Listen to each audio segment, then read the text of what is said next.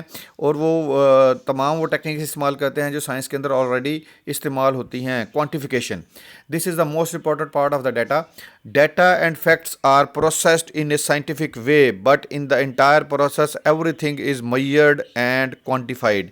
جب تک ہم کسی چیز کو گنتی میں نہیں لاتے تب تک اس کو اوپر تجربات کرنا ہمارے لیے مشکل ہوتا ہے. کسی بھی شخص کے ایموشنز کو چونکہ ہم گنتی میں نہیں لا سکتے وہ کتنے ہیں، 100 ہیں، 200 ہیں یا 400 ہیں، 500 ہیں یا نہیں ہیں، تو اس کو پھر آپ اس کو کوانٹیفائی نہیں کر سکتے اور پھر آپ اندازہ نہیں لگا سکتے. لہٰذا سائنٹیفک میتھڈ یا بیہیورلسٹ اپروچ یا پازیٹیوسٹ اپروچ کے ماننے والوں کا یہ خیال ہے کہ امپیریسسٹ ہونا سب سے اہم ہے کہ آپ چیزوں کو کوانٹیفائی کر سکتے ہو، تبھی اس کی بنیاد پر آپ اگلا سٹیپ کر سکتے ہیں. Values: in analyzing political behavior and collecting data, behavioralists اس بات پر یقین رکھتے ہیں کہ بندہ انسان ویلیو فری ہوتا ہے اور وہ ریشنلی سوچ رہا ہوتا ہے. سو جب وہ ریشنلی سوچ رہا ہوتا ہے تو اس کے مینٹل پروسیس میں تو شاید ویلیوز کا کوئی کردار ہوتا ہو، لیکن جو ڈیسیجن میکنگ ہو رہی ہوتی ہے وہ پیورلی ریشنل بنیادوں پر ہوتی ہے. سو جو ڈیٹا ہے وہ ویلیو فری ہوتا ہے اور اس کو جب بھی ویلیو فری دیکھیں گے تبھی اس کی صحیح طریقے سے ہم انٹرپریٹیشن کر سکتے ہیں. سسٹمائزیشن the researcher of political behavior must proceed in his analysis quite systematically, which means that the purpose of research is to arrive at truth اور to build up general principles. سب سے اہم بات یہ ہے کہ چونکہ ہم نے ٹروتھ کو فائنڈ کرنا ہے تو اس کے لیے ایک سسٹم بنانا پڑے گا، اسٹیپس طے کرنے پڑیں گے، کون سا کام کس ٹائم پہ کیا جائے گا، پہلا اسٹیپ کیا ہوگا، دوسرا کیا ہوگا، اور how can we reach to a certain result, یا ہم سچ کو سامنے لا سکتے ہوں. یہ جو پولیٹیکل سائنس ہوتی ہے یا افراد سے ریلیٹڈ جتنے بھی سبجیکٹ ہیں، اکنامکس ہو، سوشیالوجی ہو، اس کے اندر چونکہ different point of view exist کر سکتے ہیں، لہٰذا یہ ضروری ہوتی ہے کہ ایک سسٹمائزیشن کیا جائے، ایک طریقہ کار بنایا جائے جو اس مقصد کے لیے ہم جب چیزوں کو ایک مینر میں لائیں گے تو یہ ہمارے لیے آسان ہو جائے گی. مثال کے طور پر آپ کے سامنے پانی کا گلاس پڑا ہوا ہے جو آدھا بھرا ہوا ہے. اب اس کو دونوں طریقوں سے انٹرپریٹ کیا جا سکتا ہے اور کوئی بھی طریقہ غلط نہیں ہوگا. اگر ایک شخص کہتا ہے پانی کا گلاس آدھا خالی ہے، وہ بھی ٹھیک کہہ رہا ہے، دوسرا کہتا ہے پانی کا گلاس آدھا بھرا ہوا ہے، وہ بھی ٹھیک کہہ رہا ہے.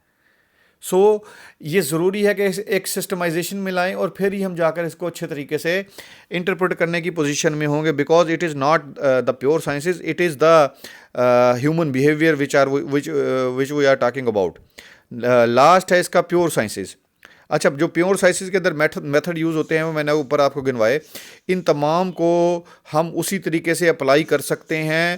جرنل پرنسپلس کی بنیاد پر ہم پریڈکٹ کر سکتے ہیں، ہم ایکسپیریمنٹ کر سکتے ہیں، ہم ویلیڈیٹ کر سکتے ہیں، اور اس ویلیڈیشن کی بنیاد پر پھر ہم جرنلائزیشن کر سکتے ہیں. سو وہ جو جرنلائزیشن ہے، this is the most important part of the study, کہ ہم نے اس ٹروتھ کو فائنڈ کرنا ہے اور پھر اسے اپلائی کر کے دیکھنا ہے کہ کیا وہ پوری دنیا میں اپلائی ہوتا ہے. جب وہ اپلائی ہو جاتا ہے تو وہ لا کی شکل اختیار کر لیتا ہے. اسی لیے جو نیچرل سائنسز کے ہیں ان کو لا کہا جاتا ہے. لا آف نیوٹن کے لا بیان کیے جاتے ہیں، لا آف گریویٹی اس کو، کیونکہ وہ پوری دنیا میں ٹائم اینڈ اسپیس سے آزاد ہیں. اچھا، کرٹیسزم، جہاں پر اس کے اوپر بہت ساری اس کی تعریفیں کی گئی، وہاں پر اس کے جو کرٹکس تھے یا جو اپوزنگ گروپ تھا انہوں نے اس کے اوپر خاصی تنقید کی. انہوں نے کچھ کا یہ کہنا تھا کہ facts in international relations are socially and historically constructed and product partly determined by the human actions and ideas and therefore cannot confirm or falsify. بہت ساری چیزیں ہمیں ہسٹوریکلی ملتی ہیں جن کو اب آپ ایز سچ یہاں بیٹھ کر ویریفائی نہیں کر سکتے کہ کیا جو اس ٹائم کہا گیا تھا یا کیا گیا تھا وہ اسی طرح ہوا تھا یا سوشلی کنسٹرکٹیڈ ہے. مثال کے طور پر یہاں میں ایک چھوٹی سی مثال دوں. آپ پاکستان میں بیٹھ کر کہتے ہیں کہ میں شراب پیتا ہوں تو لوگ آپ کو برا سمجھیں گے. آپ یورپ میں یہی مثال دیں گے تو کوئی نارمل بات ہے وہاں لوگوں کے لیے. سو فیکٹس جو ہیں یا جو ہیومن بیہیویئر ہے it depends on the social condition in which they are living. So یہ پاسبل نہیں ہے کہ آپ اسے پوری دنیا کے لیے فلسفائی اور جنرلائز کر لیں. سوشلی کنسٹرکٹیڈ ہے اس لیے اس مخصوص سوسائٹی کے لیے تو شاید وہ ایکسیپٹیبل یا ان ایکسیپٹیبل ہو, لیکن دیگر سوسائٹیز اپنی سوسائٹیکل نارمس کی بنیاد پہ اس کو چیک کریں گی اور پھر اس کے بعد اس کو صحیح یا درست غلط تسلیم کریں گی. In this context facts have to be interpreted. We have to determine what is count as relevant fact in the light of concept of we use. جب سائنٹیفک میتھڈ والے یہ کہتے ہیں کہ کسی بھی چیز کو کاؤنٹ کیا جانا ہے یا ایک چیز آبزرویبل ہے اور ایک چیز نان آبزرویبل ہے, تو ایک چیز ویلیو ہے اور ایک چیز فیکٹ ہے, اس کو کون کرے گا؟ فرد کریں گے. فرد کی سوشلائزیشن کہاں سے ہوتی ہے, ان کی تعلیم کہاں سے ہوتی ہے, ان کی تربیت کہاں سے ہوتی ہے, in a particular society in which they are living in. So یہ پاسبل نہیں ہے کہ افراد کو بالکل ہی ویلیو فری کیا جا سکے. لہٰذا جو افراد کی ویلیویشن ہوتی ہے پازیٹیو میتھڈ جو ہے وہ سوشل سائنسز میں ایز فلی اپلائی کرنا ممکن نہیں ہے. تیسرا جو کرٹیسزم اس کے اوپر ہوا, بیہیورلسٹ اپروچ کے اوپر ہوا, وہ یہ تھا کہ behaviouralism was also criticised over what its perceive of weakness could bring to IR study. It had roots in positivism, and so strict application would mean rejecting factors that could not be measured, such as human perception and motivation, and would also prevent the development of the subject. مطلب آپ افراد کے بہت سارے فیصلے ایسے ہوتے ہیں جو شاید ریشنلٹی کی بنیاد پر ایز سچ مبنی نہیں ہوتے. آپ کو کہا جائے آپ لوگوں نے حج پہ جانا ہے, حج کا خرچہ 5 لاکھ روپے ہے, تو بہت ساروں میں کیا جو لوگ افورڈ کرتے ہوں گے سارے کہیں گے 90% کہیں گے ہم جانے کے لیے تیار ہیں. کیا وہ میئر کر سکتے ہیں بینیفٹ جو اس کے سلسلے میں آپ کو ملنا ہے, جبکہ آپ کا کوانٹیفائلی آپ کا نقصان ہو رہا ہے 5 لاکھ روپے کا. نقصان سے مراد بیہیورلسٹ اپروچ کے نزدیک, لیکن جو اس کا ثواب ہے وہ تو میئر نہیں کیا جا سکتا کس حد تک ہے, کتنا ہے. لیکن پھر بھی لوگ جائیں گے کیونکہ ان کے نزدیک, ان کے بلیف پر, ان کی ویلیوز کے نزدیک دس از موسٹ امپورٹنٹ کہ وہ جا کر حج پرفارم کریں. اسی طرح جو لاجک کہتی ہے, ریشنلٹی کہتی ہے, اگر آپ کو بھوک لگ رہی ہے تو آپ کے سامنے کھانا پڑا ہو تو آپ کھائیں گے, لیکن اف یو آر فاسٹنگ, اگر آپ نے روزہ رکھا ہوا ہے اور کھانا بھی آپ کے سامنے پڑا ہے لیکن افطاری کا ٹائم نہیں ہوا, تو آپ کھانا نہیں کھائیں گے. اٹ از یور بلیف کہ آپ نے نہیں کھانا. سو انسان کے کسی بھی ڈیسیجن کو چیک نہیں کیا جا سکتا جب تک اس کو اس یونیک سسٹم میں جس کے اندر وہ زندہ ہوتا ہے ہم جج کریں, اس کے بغیر صحیح شاید ڈیسیجن کے پیچھے جو فیکٹرز ہیں وہ نہ اندازہ لگایا جا سکے. جب فیکٹرز کا اندازہ نہیں لگایا جا سکے گا تو جنرلائزیشن پاسبل نہیں ہوگی. جب جنرلائزیشن پاسبل نہیں ہوگی اٹ مینس کہ جو کنکلوژن ڈرا کیا ہے وہ ایکوریٹ نہیں ہے. سو یہاں تک اگر کوئی چیز نہیں سمجھ آتی تو آپ نے میرے سے پوچھنا ہے. تھینک یو سو مچ. اللہ حافظ.